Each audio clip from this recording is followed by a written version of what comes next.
والله. طيب، Mendel left the first generation plants to self-pollinate. بعد ما طلع له الفيرست جنريشن كله ريد فلاورز تول ستام هايبريد في الصفتين،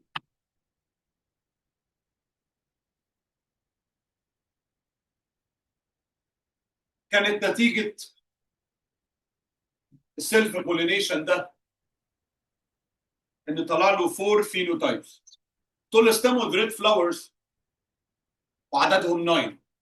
ده الجدول جاهز اهو يا باشا، لو مش عايز تحله صفحه 213، لو مش عايز تفهم هي جت منين بص على كل اللي لونه فايلوت ده، هتلاقي عنده على الاقل تي كابيتال واحده وعلى الاقل عنده ار كابيتال واحده، وبالتالي بيبقوا تول ستام وايه وريد فلاورز. هتعدهم على ايديك، ادي 4 وادي 2 وادي 2 وادي 1، يعني 9. طيب، طلع كمان اللون الاصفر ده تي كابيتال معهوش ار كابيتال، معاه ار سمول بس، فطلع تول ستام وايت فلاورز. عددهم كام؟ 1 2 3 بكام؟ 3. طلع له في اللون اللي لونه لبني عندك ده، ها بيبي بلو الجميل ده، ها تي سمول مع ار كابيتال 3 مرات، يعني شورت ستام مع ريد فلاور. وطلع التي سمول مع الار سمول مره واحده، شورت ستيم مع وايت فلاورز، يعني 9 to 3 to 3 to 1. الصفات اللي طلعت ميكسات، ما طلعش الدوميننت مع الدوميننت والريسيسيف مع الريسيسيف زي ما كان فاكر. مفيش الكلام ده. حاول يفكر كده، 9 to 3 to 3 to 1 دي شكلها كده في الارقام، الناس اللي بتحب الارقام تحس ان وراها حاجه. الرقم ده شكل مش راندوم، رقم مش عشوائي، مش شبه ال4 ارقام اللي بيبقوا عندنا على لوحه العربيه، لا، رقم مترتب كده 9 to 3 to 3 to 1، وراه حاجه. قال طب ما بص على كل بير لوحده تاني، يعني هروح ابص على الطول مع الشورت، ماليش دعوه بلون الفلاور اللي معاه، ماشي، واروح ابص على الريد مع الوايت، ماليش دعوه بطول الستم اللي معاه. بص لي هنا كده على الريشيو الجميل ده، وتعالى نطبق اللي هو قاله. هنا طول ستيم وهنا طول ستيم، هنا 9 وهنا 3، مجموعهم كام؟ 12. هنا شورت ستيم وهنا شورت ستيم، دول 3 ودول 1، مجموعهم كام؟ 12 to 4، اللي هي 3 to 1، صح؟ بلاش بلاش 9 to 3. 9 to 3 ازاي؟ هي 12 to 4، جبت 9 to 3 دي منين؟ تول ستيم مع تول ستيم يا باشا، ملناش دعوه بلون الفلاور، بياخد كل بير لوحده. ده ان شاء الله اليونت دي مش هتخلص النهارده، ماشي. 9 بلس 3 كام يا حبيبي؟ 9، ونعد على صوابعنا يلا بعد ال 9، ها 10 11 12، بقوا 12 اهو، يلا بينا. 3 بلس 1 بكام؟ 4. 12 تو 4 ابسط ريشيو ليها كام؟ 3 تو 1. ده بالنسبه للتول ستام، بالنسبه للشورت ستام. طب تعالى نشوف الريد فلاورز للوايت فلاور، بغض النظر عن طول الستام اللي معاه، طول او شورت مش فارق معانا، يلا بينا. ريد فلاورز 9، ريد فلاورز 3، 9 بلس 3 كام؟ 12. وايت فلاورز 3، وايت فلاورز 1، 3 بلس 1 بكام؟ 4، يعني 12 تو 4 تاني. يعني الريد فلاورز للوايت فلاورز برضه بقت انهيرتد كام؟ 3 تو 1. يعني اصلا هو كانه ضارب القانون الاولاني مرتين. فانت لو عايز تدرس كل صفه لوحدها هتلاقيها بتبقى انهيرتد اندبندنتلي بريشيو 3 تو 1 في السكند جنريشن. يعني من الاخر الصفات مش بتتورث سوا، مش مرتبطين ببعض. الجينات مش مرتبطه ببعضها، الجينات بتتورث بشكل اندبندنت، دي الخلاصه. 9 to 3 to 3 to 1 هيها لكل بيرمننت تريتس لوحدها، ها 3 to ايه؟ 3 to ايه؟ 3 to 1. الريزلتس دي وصلت الراجل لانه يطلع جملتين جمال قوي. الراجل استنتج ايه؟ Mendel deduced that the inheritance of one trait has no effect on the inheritance of the other. توارث صفه معينه ما بيأثرش على توارث الصفات الثانيه. So he puts the second law اسمه the law of independent assortment of hereditary factors، وقال فيه ايه؟ قال when two pure different individuals، لما اثنين individuals pure برضه بدايه هي bearing two pairs or more of alternative contrasting traits are crossed. يعني لما نجيب التو بيرز او نجيب التو بيور دول، كل واحد فيهم شايل صفتين ولا اكتر من الصفات اللي هو فيها contrasting للتاني، وده بيور وده بيور. The trait of each pair is inherited independent from the other. كل بير من التريتس بيتورث لوحده بشكل مستقل عن الباقيين. And appears in the second generation at a ratio 3 to 1. 3 dominant to 1 ايه؟ to 1 recessive. هو مش ده اللي حصل في القانون بتاعه؟ هو مش كانت 12 to 4 دي هي 3 to 1؟ هي كانت ايه؟ كانت 3 to 1. وبالتالي الراجل استنتج الكلام ده. طب الكلام ده ماشي على موضوع التول ستيم والريد فلاورز والشورت ستيم والوايت فلاورز بس؟ لا، في الحقيقه لا. يعني انت لو رحت تجرب نفس الكلام زي ما الراجل عمل في اكسرسايز 5 كده، جاب السموث سيدز مع اليلو سيدز بيور، وجاب الرينكلد سيدز مع الجرين سيدز بيور. دول صفتين ودول صفتين، سموث قدامها رينكلد، يلو قدامها جرين. ده بيور وده بيور. الفيرست جنريشن كله طلع سموث ويلو. السكند جنريشن طلع ايه؟ طلع 9 سموث يلو، 3 سموث جرين، 3 رينكلد يلو، و 1 wrinkled green.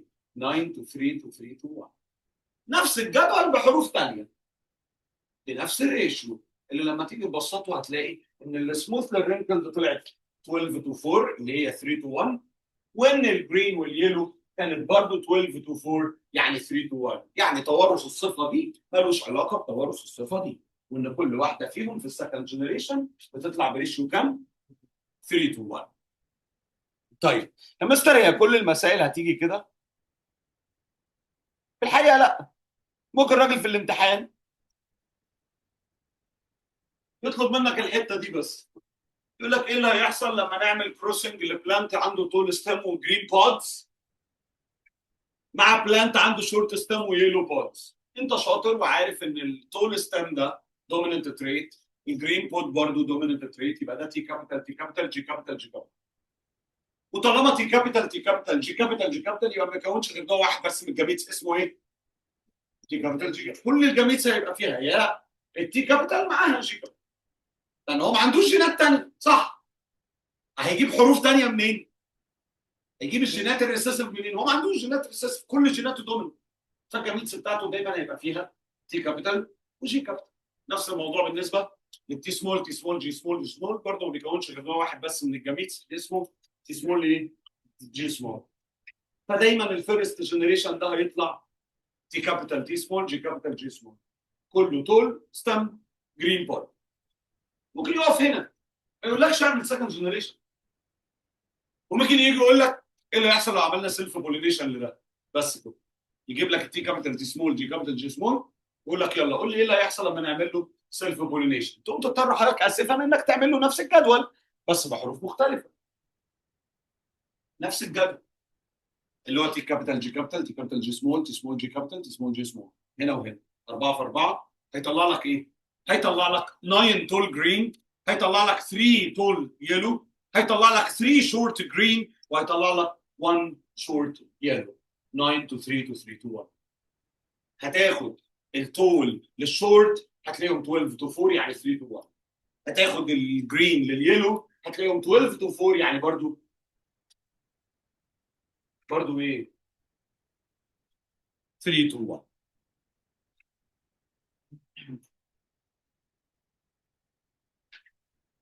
طيب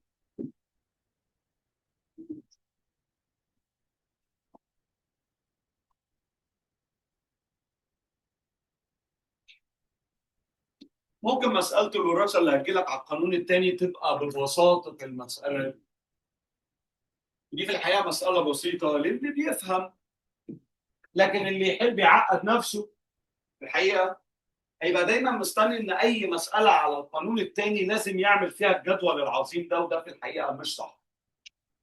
فتعالى نشوف مع بعض ازاي ممكن نحل مساله زي دي. تي كابيتال تي سمول ار سمول ار سمول. مين شاطر يكون معايا الجاميتس بتاعته؟ يلا قولي معايا.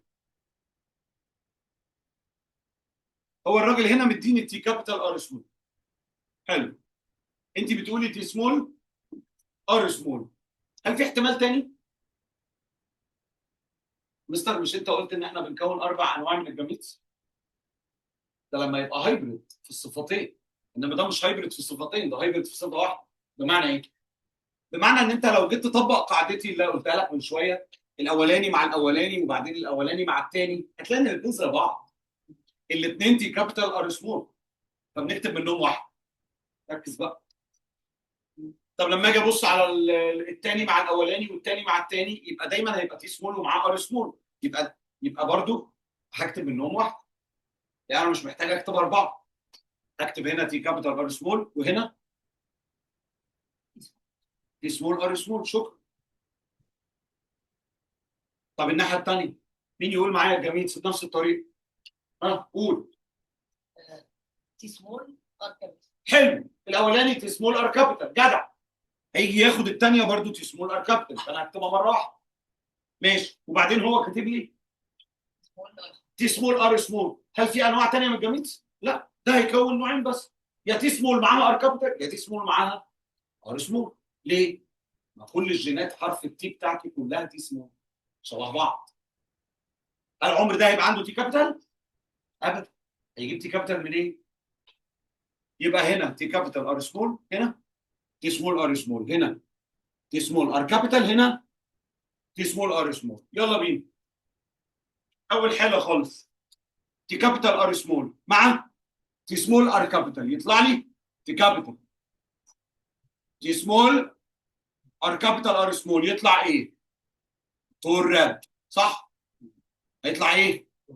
تول ريد. انتوا بتسمعوني بس ما بتكتبوش، صح؟ تحفه. اقعد انا واكتب عشان فقره ايه ما يطلبه المستمعون اللي انا بقدمها النهارده. احل انا ما دام احنا قاعدين نتفرج. يلا يا باشا. قلنا اسم الجاميت اللي هنا ايه؟ فكروني. ها. تي سمول ار سمول. حلو. هناك ايه؟ تي سمول ار كابيتال. جميل. يلا بينا. يطلع هنا ايه؟ تي كابيتال تي سمول ار كابيتال ار سمول. حلو. يطلع ايه ده؟ تور ريد. انت ملاحظ حاجه؟ ملاحظ حاجه؟ انا بكتب الجينوتايب بكتب تحتيه الفينوتايب على طول. يلا بينا. ناخد دي التي سمول ار سمول مع التي كابيتال ار سمول مع التي سمول ار سمول، يبقى ايه؟ تي كابيتال تي سمول ار سمول ار سمول. يطلع ايه ده حضرتك؟ ها؟ طول شورت ازاي؟ سلامتك. طول وايت. ما تجيش طول شورت مع بعض ابدا، والله كان نفسي والله. تي سمول تي سمول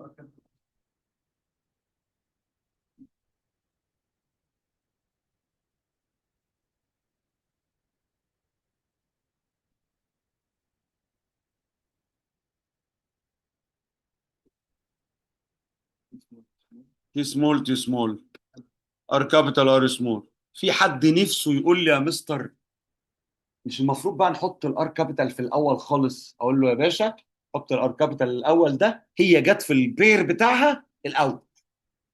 بس انا ما ينفعش الخبط الدنيا. ما دام ببدا بحرف التي، يبقى انا هسيب حرف التي في مكانه، وبعدين لما يجي حرف الار اقوم كاتب الار كابيتال الاول زي ما عملنا كده.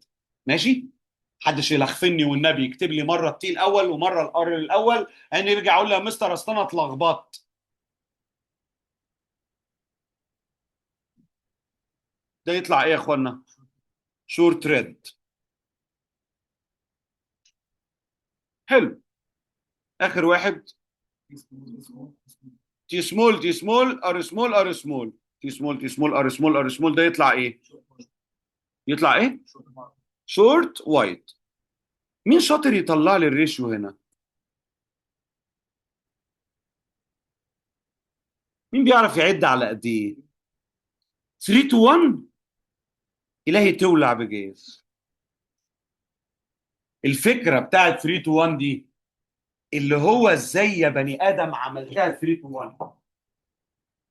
والنبي ممكن قول يا اياد معايا كده يا اياد يمكن ربنا يكرم. ممكن يكون الريشيو 1 to 1 to 1 to 1 4 هي 1. 1 to 1 to 1 to 1 ده كده كده 25% ل 25% ل 25% ل 25%.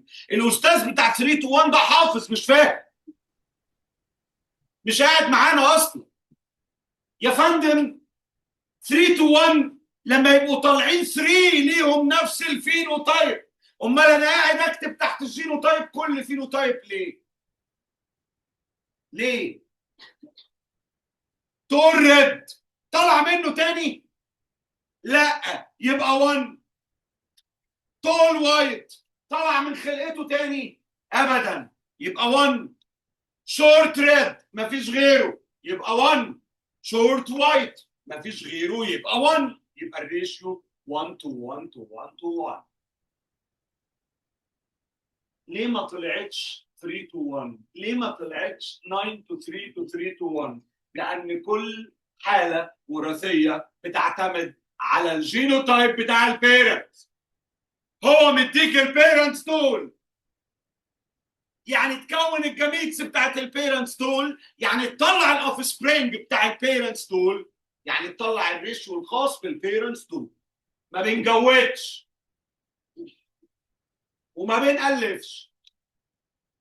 هو مديني جينوتايبس بعمل لها جميتس بطلع الاوف سبرينج بتاعها بالطريقه العلميه المظبوطه. في الامتحان بتاع الترم مش هيجيب لك مرسومه كده وانت تقعد تملى لي البلانكس.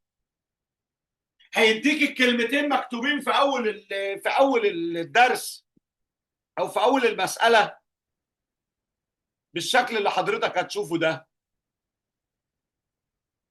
هيجي يقول لك ايه؟ 2 pea plants. One of them is hybrid tall stem with white flower. Is crossed with a pea plant of short stem and a hybrid red flower.